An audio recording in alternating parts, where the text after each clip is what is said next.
Assalamualaikum warahmatullahi wabarakatuh. Oke, gimana tadi naik apa kesini? Naik motor sih, Naik motor. Sama ojek atau sama ayah atau sendiri? bawa sendiri. Bawa sendiri. Oke. Tadi kesini udah sarapan atau udah makan? Sudah. Oke, udah ya. Bantu namanya siapa? Biasa. Yesa. Tapi panggilnya Namanya Ayesa, cuma dipanggil Ayesa. Iya. Oke, jadi selama sesi konseling ke depan, aku bakal manggil Yesa terus, gak apa-apa? Iya. Oke. Gimana duduknya udah nyaman? Sudah. Oke, sudah ya. Oke, sebelum kita mulai, saya ingin mengucapkan terima kasih terlebih dahulu karena sudah menyempatkan hadir dalam sesi konseling hari ini dan juga sudah meluangkan waktu untuk mengikuti kegiatan konseling pada hari ini.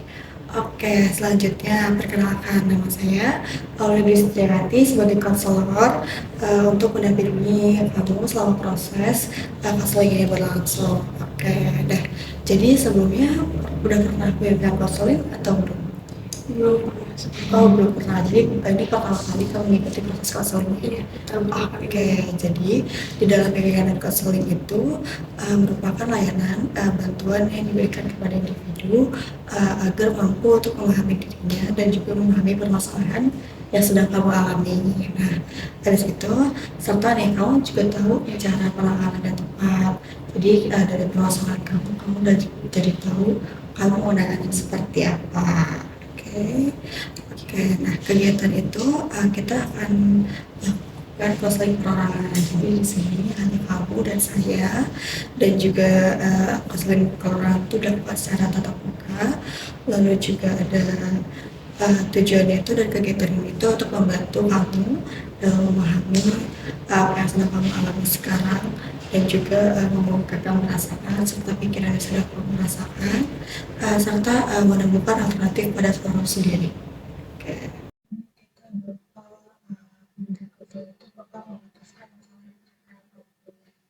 Jadi yang dari step kehidupan sehari-hari terganggu itu jadi kehidupan aktif sehari-hari.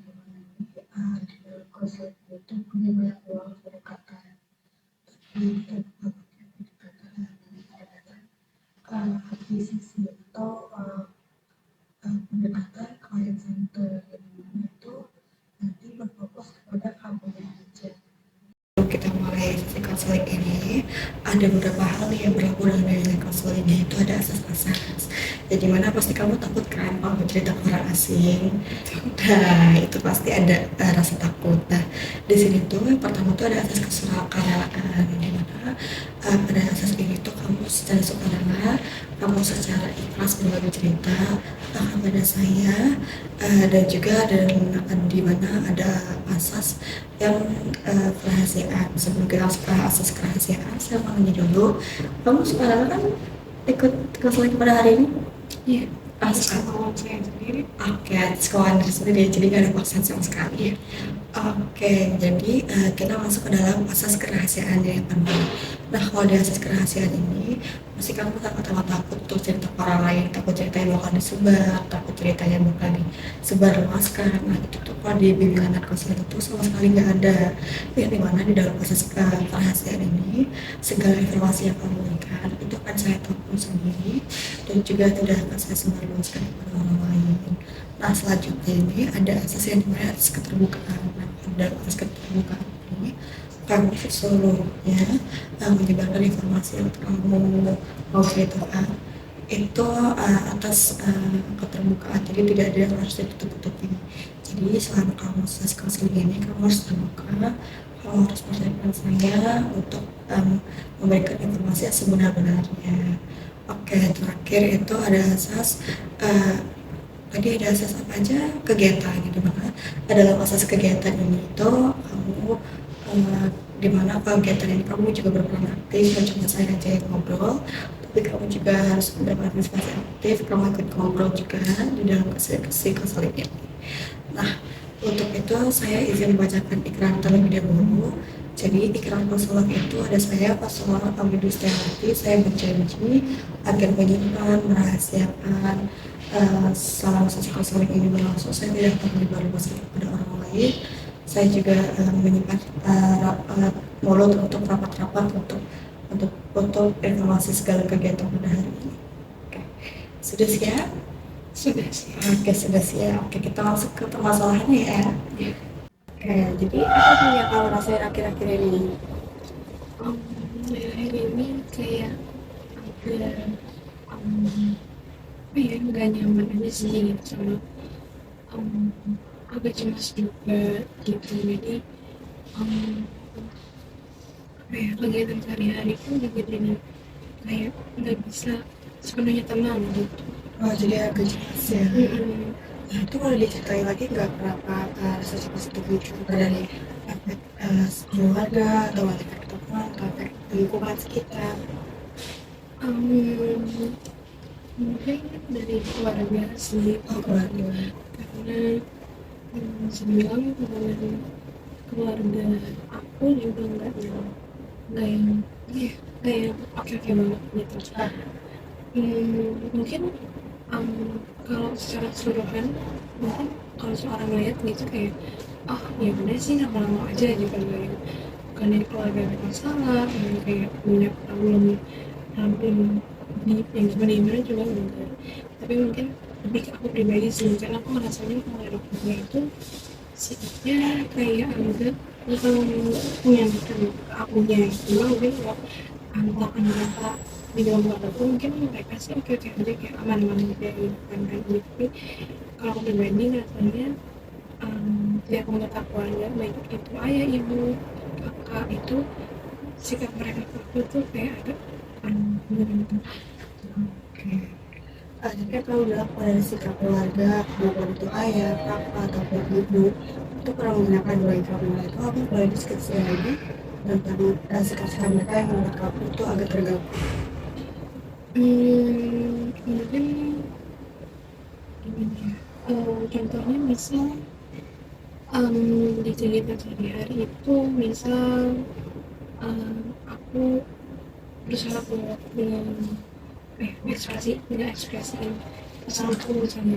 Jadi mereka kan, menurut aku namanya keluarga itu kan harusnya jadi tempat aman semua orang gitu ya, sedangkan bagi aku sendiri keluarga itu justru malah tempat tinggal aman gitu. Jadi misal aku nikah ini kayak aku lagi ngerasa gini, kan mereka kayak gak yang nunjukin peduli gitu loh gitu.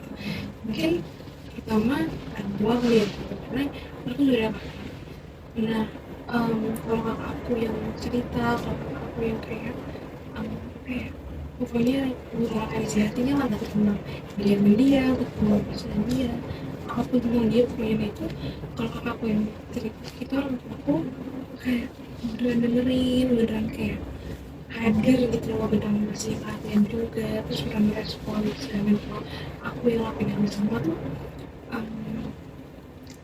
orang tua aku malah kadang seringnya tiba-tiba makan omongan dulu, terus tiba-tiba ganti topik gitu, atau mereka harus bersama sekali. Jadi kayak pas mereka lagi kalau kan dulu kalau misalnya aku masih pas kan coba ngeliat kondisi dulu ya, aku misalnya kayak mereka lagi nggak sibuk gitu. Tapi misalnya kayak mereka yaudah mereka lagi nggak ngapain, bahkan nggak main HP juga, kalau lagi ngerjain apa gitu kan. Tapi nanti pas aku tiba-tiba cerita apa, tiba-tiba mereka semua kayak dia sibuk main HP lah, dia sibuk ngelakuin tugas lah, dia sibuk tiba-tiba ngelakuin urusan rumah lah gitu. Jadi kayak nggak didengerin gitu, kayak dicuekin lah istilahnya gitu. Terus mungkin selain itu juga tentang apa ya, urusan sih, ngurus urusan rumah gitu misalnya. Kan aku berdua sama kakakku, tapi kalau yang ngurus rumah tuh makin kakak lebih banyak gitu. Terus awalnya kan juga nggak pernah yang speak up yang gimana ya, kalau tuh kayak semua, tapi sedih juga, tapi kayak udah aja pendem sendiri. Tapi itu pernah ada momen yang kapan ya, aku lupa juga sih, pernah ada momen yang aku ngomong kan ke ibu aku gitu, kayak kenapa sih apa-apa aku gitu. dan maksud aku bukan berarti aku nggak ikhlas juga, kayak aku ikhlas pas aja, cuma kan anaknya juga gitu, tapi kadang condongnya lebih ke apa aku gitu. Terus di situ ibu aku justru malah nyerahin lah gitu, bisa dibilang ya gitu, bilang kayak bagus banget kamu dapat pahala gini dimana ya emang nggak salah sih, bener juga gitu kan, tapi pas aku kan itu yang belajarnya muterin gitu. Terus habis itu kalau nggak salah ibu aku juga pernah ngomong kayak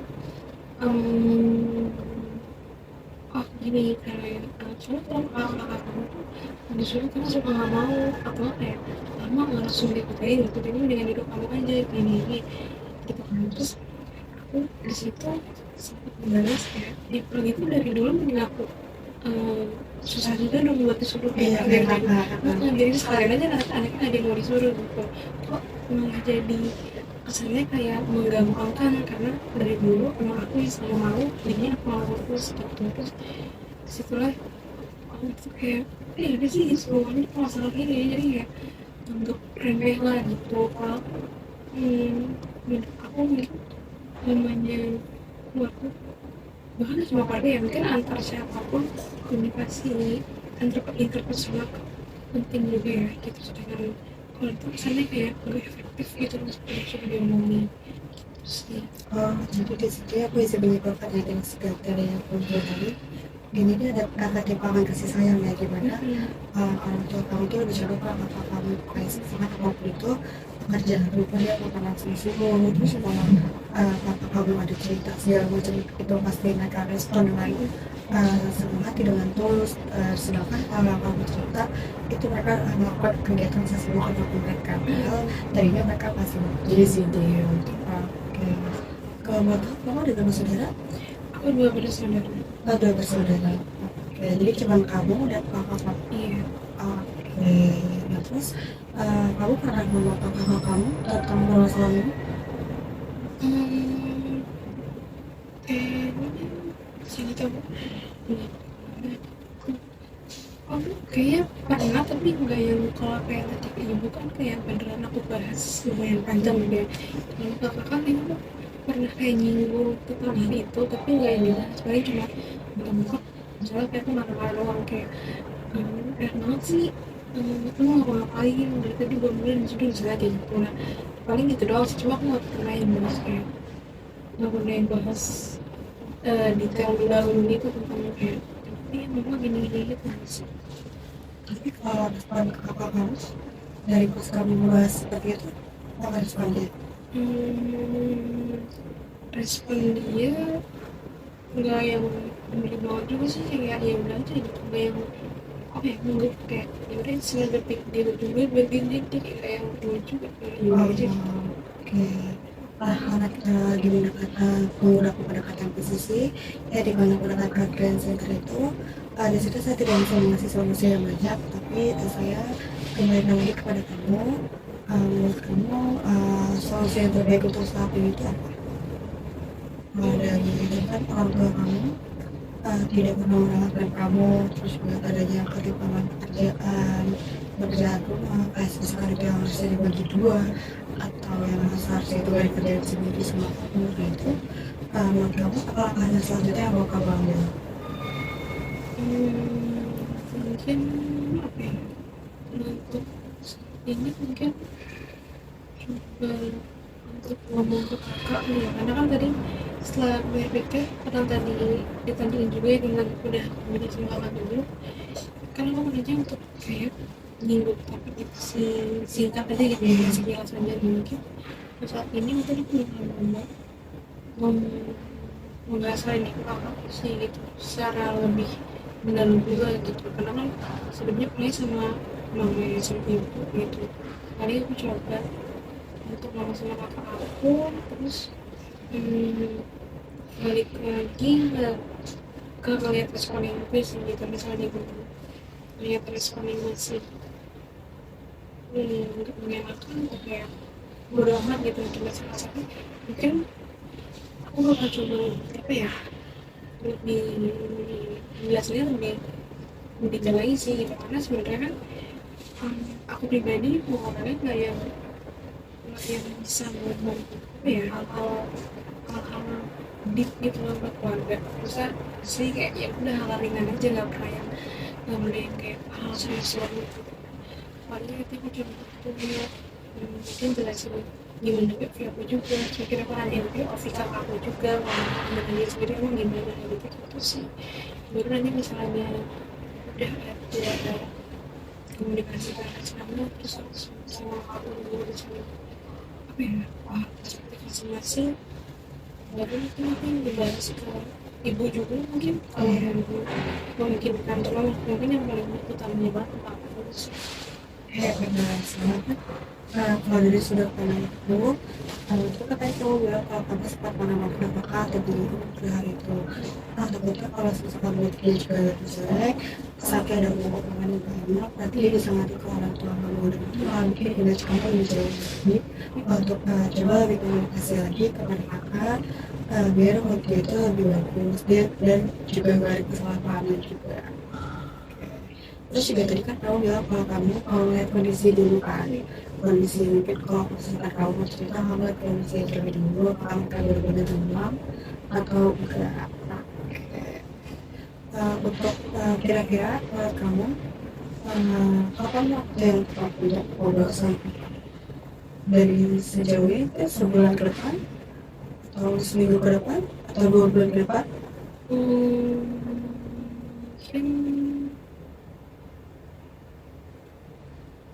seminggu atau 2 minggu kan. Seminggu atau 2 minggu. Oke. Ya, aku izin. Oke, jadi kalau soal dari kamu sudah cerita kepada saya jadi menyimpulkan bahwa tadi dalam pasangan kamu yang kamu ungkapkan itu berulang di masa saya yang dimana kamu mendapatkan perhatian dari orang tua kamu, di mana selalu dibandingkan dengan perhatian dan terus juga kamu juga merasakan adanya perilaku yang berbeda antara kamu dan kakak kamu.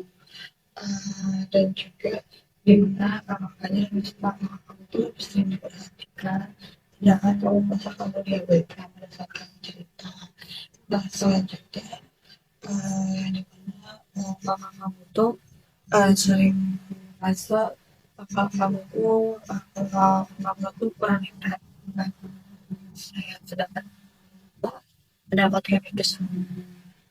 Lalu sementara itu beberapa kali gitu kosong. Dan sementara itu pada saat kakak itu kamu tuh sering merasa bahwa tanggung jawab kamu lebih besar dari kamu.